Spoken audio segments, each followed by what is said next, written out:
दोस्तों, अभी आपने जो क्लिप देखा, ये कोई सामान्य क्लिप नहीं है। यह क्लिप रूस की नेचुरल गैस पाइपलाइन, जिसको नॉर्ड स्ट्रीम लाइन कहा जाता है, माना जा रहा है इसे डिस्ट्रॉय करने की साजिश चल रही है। यह जगह बोर्नहोम का डेनिश द्वीप है। वर्ल्ड न्यूज़ के अकॉर्डिंग देखें तो gas from Russia Nord Stream 2 pipeline leak into Baltic sea. तो रसिया का जो नॉर्ड स्ट्रीम 2 गैस पाइपलाइन है वो लीक हुई है, जो कि बाल्टिक सी से होते हुए जाती है। क्रेमलिन के अनुसार देखें तो राष्ट्रपति पुतिन ने तुर्की के राष्ट्रपति एर्दोगन के साथ फ़ोन कॉल पे बात की है। बताया कि हाँ, कुछ अभूतपूर्व तोड़फोड़ हुई है। वास्तव में अंतर्राष्ट्रीय आतंकवाद का यह एक कार्य हो सकता है। बताया कि इसके रूप में कुछ क्षति हुई है। तत्काल चर्चा के लिए उन्होंने योजना भी बनाई है। इससे पहले विदेश मंत्रालय ने सुझाव दिया था कि इसमें अमेरिका का हाथ हो सकता है, क्योंकि यह अपनी प्राकृतिक गैस की बिक्री बढ़ाने में सक्षम होगा। स्वीडन के राष्ट्रीय भूकंपीय नेटवर्क से पता चला है कि बाल्टिक सागर के नीचे रूसी गैस पाइपलाइन में असामान्य रिसाव के पास में 2 विस्फोट का पता चला है।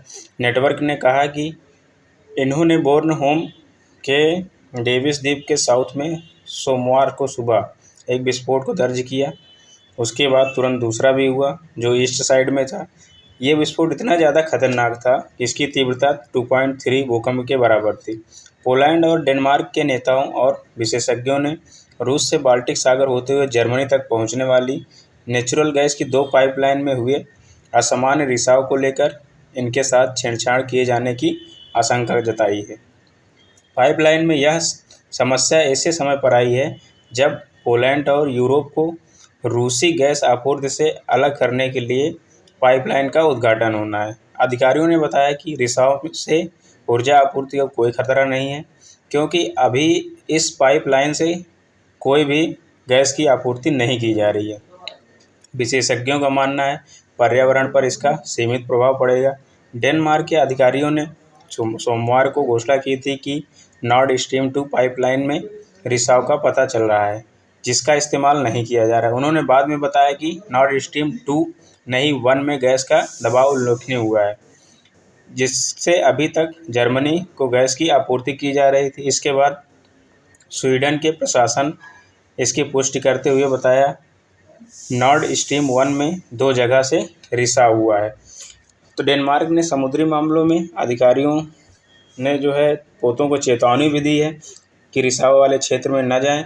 दोस्तों, हम देख लेते हैं ये जो रूस की दोस्तों आइए जान लेते हैं रूस की नेचुरल गैस पाइपलाइन कहां से कहां तक है और इन्हें क्या कहा जाता है।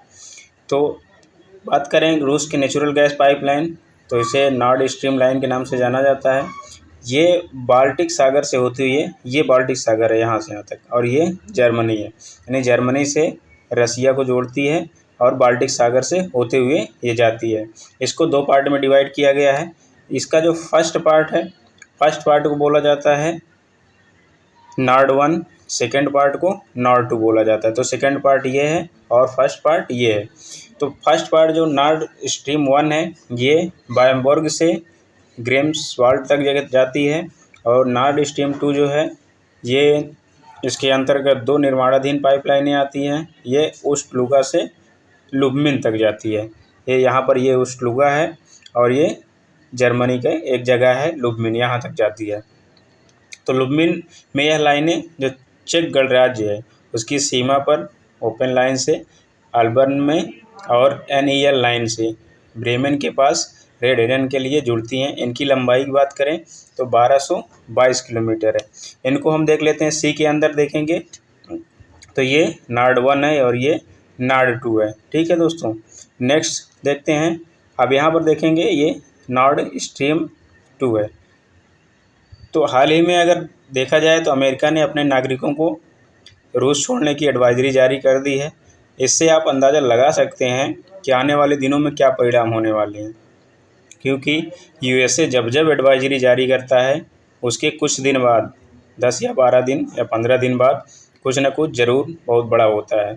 उदाहरण के तौर पर देख लें तो यूक्रेन में रह रहे अमेरिकियों के लिए यूएस ने एडवाइजरी जारी की थी जैसे ही एडवाइजरी जारी की थी उसके 11 दिन बाद रसिया ने उस पर हमला कर दिया था।